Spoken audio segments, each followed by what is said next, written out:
नमस्कार, आप देख रहे हैं 9 भारत समाचार। बाबा साहेब भीमराव अंबेडकर एक विश्व बुद्धिजीवी हैं। एमएलसी मलका कोमुरैया ने कहा, उनकी प्रेरणा से भाजपा ऐसा कहा जाता है कि परिवार के सभी सदस्यों को एक टीम के रूप में मिलकर काम करना चाहिए। भारत रत्न डॉ बी.आर. अंबेडकर एसएससी मोर्चा के राज्य उपाध्यक्ष पन्ना प्रभाकर की अध्यक्षता में वारंगल जिला भाजपा द्वारा आयोजित जिला स्तरीय सम्मेलन में अन्य लोगों ने भाग लिया। बाबा साहेब अंबेडकर, जिन्होंने भारत को अपना संविधान दिया, के अनुसार संविधान इस विचार के साथ लिखा गया था कि समाज में न्याय होना चाहिए।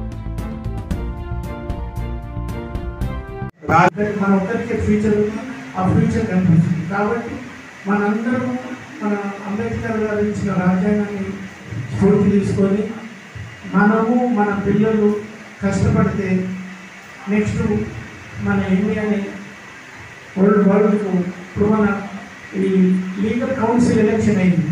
అయితే 193 కంట్రీస్లో 183 కంట్రీస్ మనం ఓట్ చేసాం.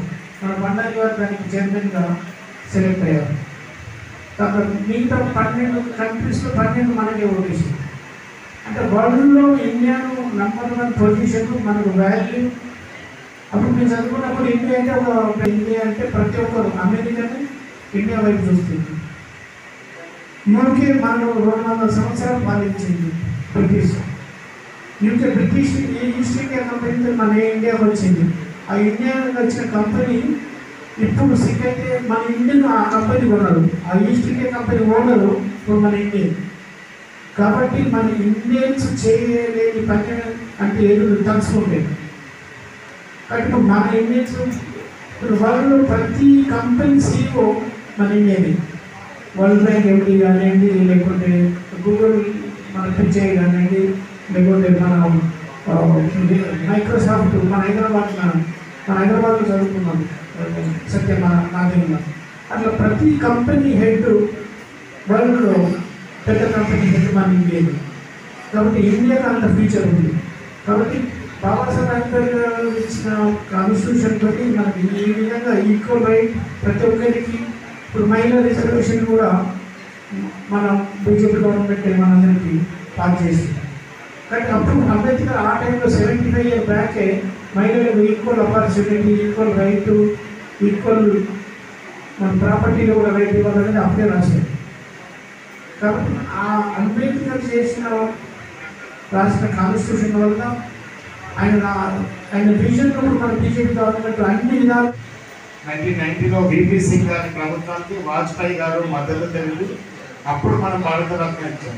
ప్రధానమంత్రి ఇందిరాగాంధీ గారు కానీ, రాజీవ్ గాంధీ గారు కానీ, నెహ్రూ గారు ఉన్నా కూడా వాళ్ళు ఎప్పుడు కూడా అంబేద్కర్ గారికి భారత రత్న గురించి ఆలోచన చేయలేదు, ఇవ్వలేదు. అదే అంబేద్కర్ గారి పైన గెలిచిన వ్యక్తికి పద్మభూషణ్ అవార్డు ఇచ్చారు. అది కాంగ్రెస్ పార్టీ అవలనేది. ఇదంతా కూడా మనం గ్రామ స్థాయిలో కాంగ్రెస్ పార్టీ మీద మనం అంబేద్కర్ గారి గురించి తెలియజేయాలి.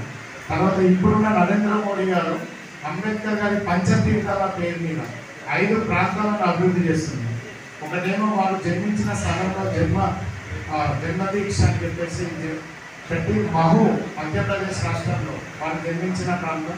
అదేవిధంగా వాళ్ళు లండన్ హౌస్లో చదువుకున్న ప్రాంతాన్ని శిక్షా హౌస్ అని, అదేవిధంగా వారు బౌద్ధ మతాన్ని తీసుకున్న ప్రాంతం నాగ్పూర్లో దీక్షా భూమిగా, అదేవిధంగా వాళ్ళ ఢిల్లీలో వారి యొక్క ఇంటిని మహాపరినిర్మాణ పేరుతో దాన్ని ఢిల్లీలో ఉన్నదాన్ని అక్కడ డెవలప్ చేయడం. ఇంకోటి 5 ముంబైలో వారి అంత్యక్రియలు ఎక్కడైతే జరిగాయో ఆ ప్రాంతాన్ని చైత్యభూమిగా, ఈ విధంగా జన్మభూమి, శిక్షాభూమి, దీక్షాభూమి, మహాపరినిర్మాణ్, అదేవిధంగా చైత్యభూమి పేరుతో ఈ పంచతీర్థాల అభివృద్ధి చేస్తూ 200 కోట్లతోని కాన్ఫరెన్స్ హాల్ ఏర్పాటు చేసిన ఢిల్లీలో అంబేద్కర్